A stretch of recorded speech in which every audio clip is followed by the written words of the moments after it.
o dia que Padre Pio, em bilocação, atendeu a confissão em Roma.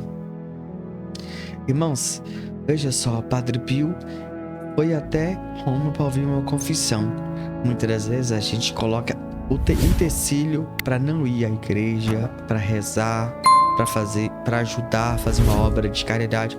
Veja os detalhes como foi essa atitude do Padre Pio. Fique conosco até o final desse vídeo.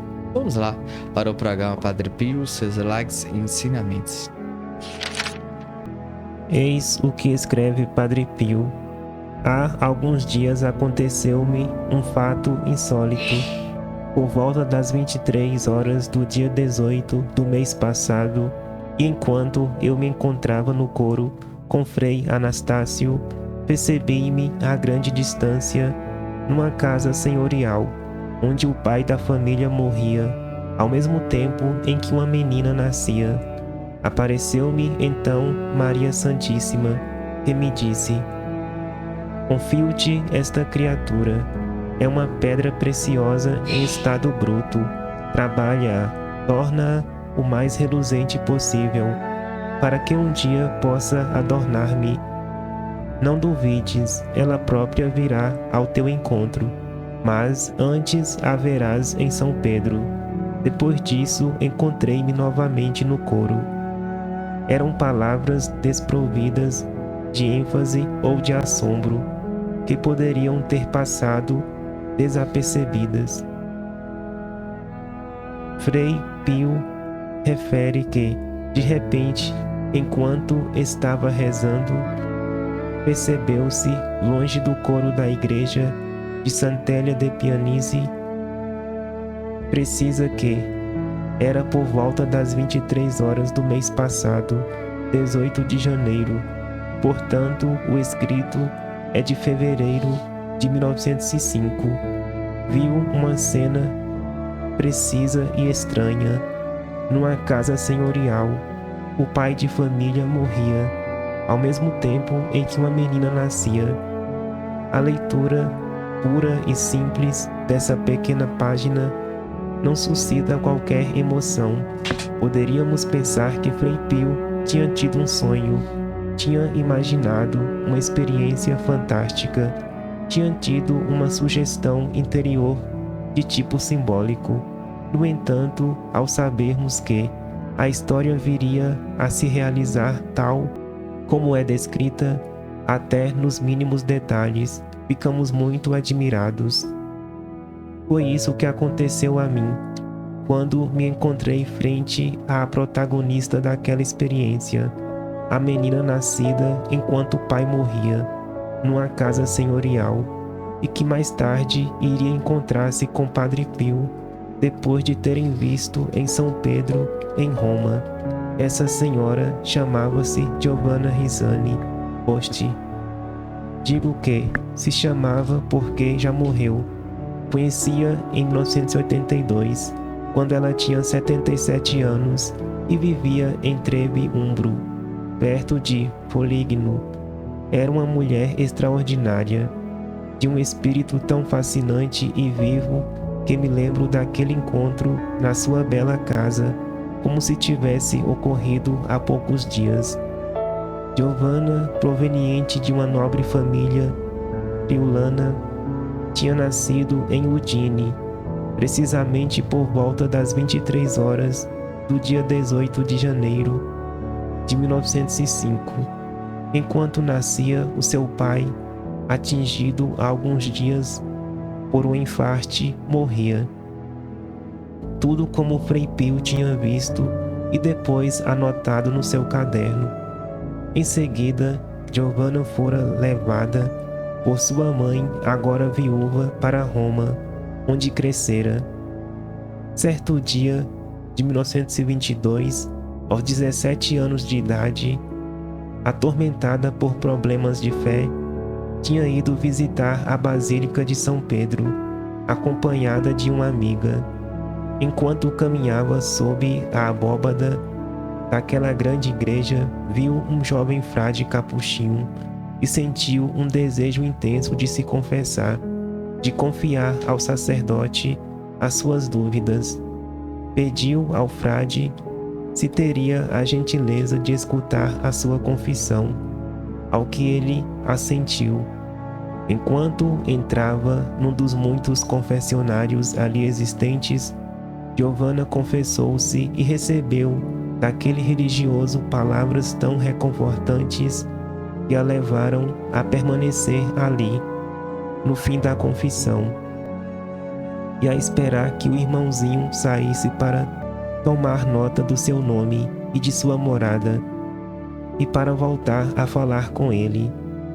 Mas o frade nunca mais saía, tinha-se volatizado.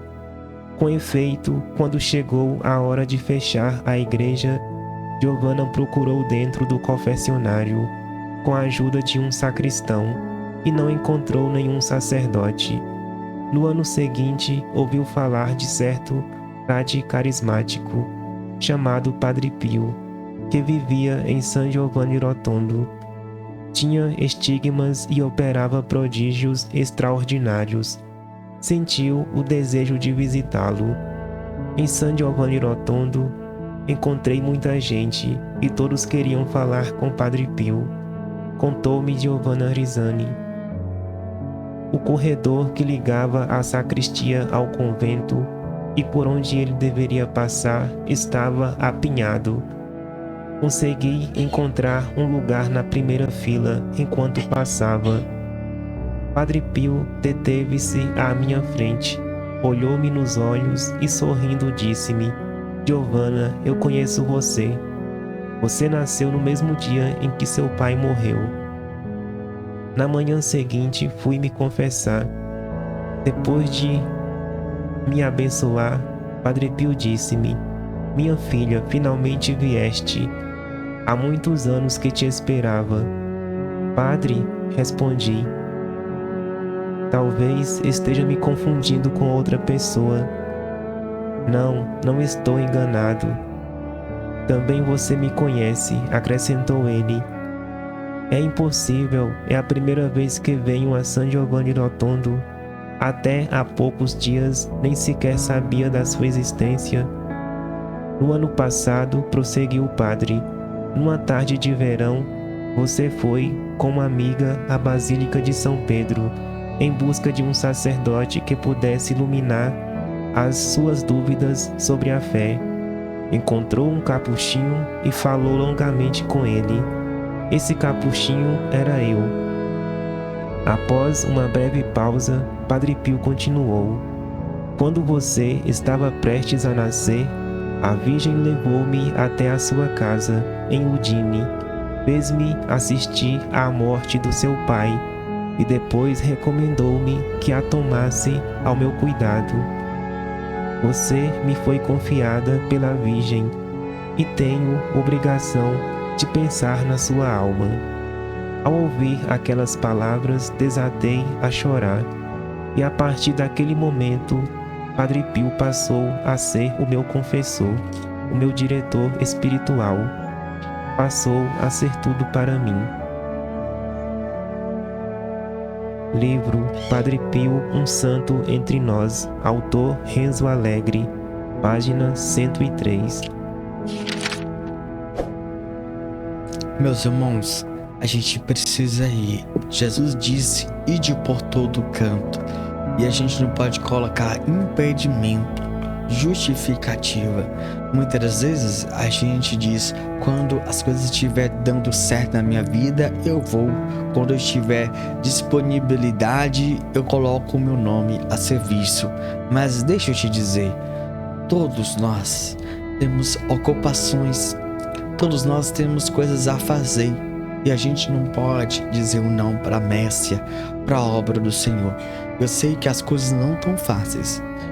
Eu não quero que você empurra pela barriga, mas eu quero te dizer, enfrente tudo, mas dê o seu sim por Senhor. Lembre-se que as coisas não estão fáceis, mas com Jesus é melhor ainda. Quando você está na obra do Senhor, Deus te dê força, Deus te sustenta, Deus te nutre, Deus está sempre contigo. E quando você diz o não, meu irmão, minha irmã, entenda o detalhe.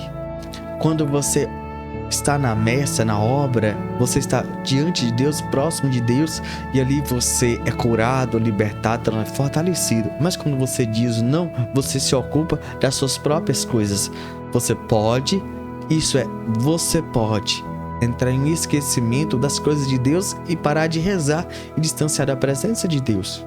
Pois quando a gente está distante de Deus, a gente não vai à igreja. Isso pode acontecer com qualquer pessoa. Então, engaje em uma pastoral, movimento, grupo, sirva na liturgia da igreja, ajude a igreja naquilo que for possível e necessário. Sempre dê um sim para a igreja e para Jesus. Irmãos, nós vamos colocar aí na tela agora o QR Code da associação. É só você abrir o banco, clicar na opção QR Code e depois clicar na opção Ler. Primeiro na opção Pix, depois Ler QR Code, abra a sua câmera, vira a sua câmera para o celular da tela, coloque o valor e faça a sua doação. Então, e na tela também está aí o nosso WhatsApp. Se você quiser uma conta bancária, quiser doar de outra forma, entre em contato conosco, tá bom? Por esse próprio número do WhatsApp, você manda as suas intenções ou nos pede para nós nos adicionar você em nosso grupo no WhatsApp. Santo anjo do Senhor, meu zeloso guardador, se a ti me confio a piedade divina, sempre me rege, me guarde, me governa, me ilumina. Amém. Deus abençoe e até o próximo de oração.